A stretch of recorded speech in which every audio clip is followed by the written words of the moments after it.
اس وقت یہ ہے کہ اصل نماز یہی ہے، یہ سورہ فاتحہ۔ چنانچہ میں آپ کو حدیث سنا رہا ہوں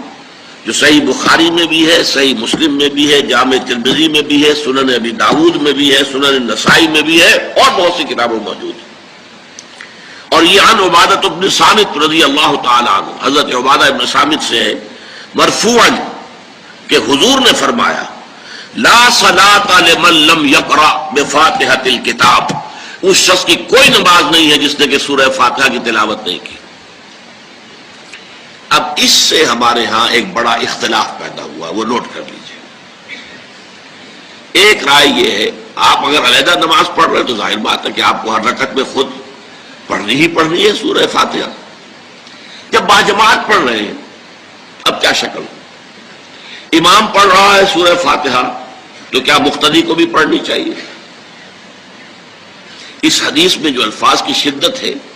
اس کی بنا پر رجحان یہ ہوتا ہے کہ یقیناً اس صورت میں ہر شخص کو لا صلاۃ لمن لم یقرأ بفاتحۃ الکتاب، جس نے کہ فاتحہ کی تلاوت نہیں کی، قرأت نہیں کی، اس کی کوئی نماز ہی نہیں۔ تو یہ موقف ہے امام شافعی کا، یہی مسلک ہے ہمارے اہل حدیث بھائیوں کا کہ آپ چاہے اکیلے نماز پڑھ رہے ہو، چاہے امام کے پیچھے پڑھ رہے ہو، اور چاہے امام جو ہے وہ جہری رکعت پڑھا رہا ہے اور چاہے سری رکعت پڑھا رہا ہے۔ خاموشی والی رکعت سورہ آپ کو معلوم ہے کہ نماز جو ظہر اور عصر کی ہے تو چاروں رکعتیں جو ہے وہ سری ہیں، مغرب کے اندر آ کر دو جہری ہیں ایک سری ہے، عشاء میں آ کر دو جہری ہیں دو سری ہیں، سورہ اور نماز فجر کے اندر دونوں جو ہیں وہ جہری ہیں۔ تو چاہے جہری ہو چاہے سری ہو، آپ کو بھی لازماً جو مقتدی ہے اسے بھی سورہ فاتحہ پڑھنی ہوگی۔ اب اس کے لیے انہوں نے یہ طریقہ جو ہے تلقین کیا ہے کہ امام تیزی سے نہ پڑھے، رک رک کر پڑھے الحمدللہ رب العالمین، اس کے بعد اتنا وقفہ دے دے کہ جو مقتدی ہے وہ بھی کہہ لے اپنے دل میں یا پڑھ لے الحمدللہ رب العالمین الرحمن الرحیم۔ تو یہ رک رک کر پڑھنا، خاص طور پر اگر آپ کو موقع ہوا ہو کسی اہل حدیث امام کی امامت میں نماز ادا کرنے کا، تو آپ دیکھیں گے کہ بڑا فرق ہے۔ ہمارے جو حنفی امام الحمدللہ رب العالمین الرحمن الرحیم مالک یوم الدین ایاک نعبد و ایاک نستعین، چار آیتیں جو ہیں وہ بھی ایک ساتھ میں پڑھ جائیں گے، لیکن یہ کہ عام طور پر جو اہل حدیث حضرات ہیں وہ رک رک کر ٹھہر ٹھہر کر پڑھتے ہیں، ترتیل کے انداز میں پڑھتے ہیں۔ یا پھر دوسری شکل انہوں نے ایک اور کی ہے، یہ آپ سعودی عرب میں جب کبھی نماز پڑھیں گے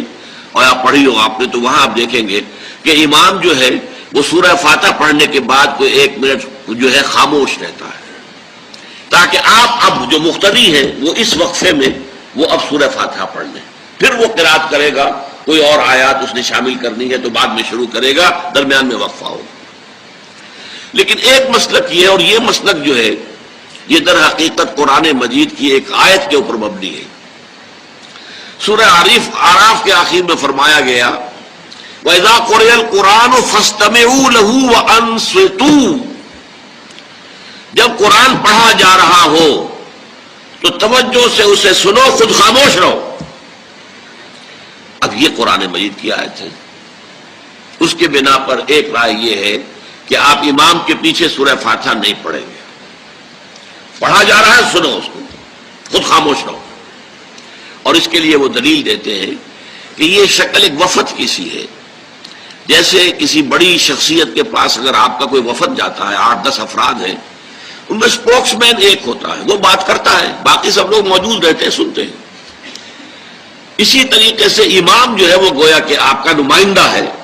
اور وہ پڑھ رہا ہے الحمدللہ رب العالمین الرحمن الرحیم مالک یوم الدین، تو امام کی قرات ہی آپ کی بھی قرات ہو گئی۔ گویا کہ اس آیت سے، اس حدیث سے اختلاف نہیں ہے، اس کی تعبیر سے اختلاف ہے کہ امام کا قرات کر لینا در حقیقت مقتدیوں کی طرف سے بھی قرات ہے۔ اس میں جو حنفی مسلک ہے وہ بہت سخت ہے، اور وہ یہ ہے کہ چاہے سری نماز ہو اور چاہے جہری ہو، ہر کسی بھی حالت میں مقتدی جو ہے وہ سورہ فاتحہ نہیں پڑھے گا۔ اب اس میں ذرا سا سوال پیدا ہوتا ہے کہ جہری رکعت میں تو اس آیت کا اطلاق ہو جائے گا کہ وَإِذَا قُرِئَ الْقُرْآنُ فَاسْتَمِعُوا لَهُ وَأَنصِتُوا، سری میں تو اس آیت کا اطلاق نہیں ہوتا۔ بہرحال یہ مسلک ہے امام شافعی کا، ایک انتہا پر ہے، ہر صورت میں سری ہو یا جہری ہو آپ کو پڑھنی ہی پڑھنی ہے۔ اور امام ابو حنیفہ دوسری انتہا پر ہیں کہ چاہے سری ہو چاہے جاری ہو کسی شکل میں نہیں پڑھنا۔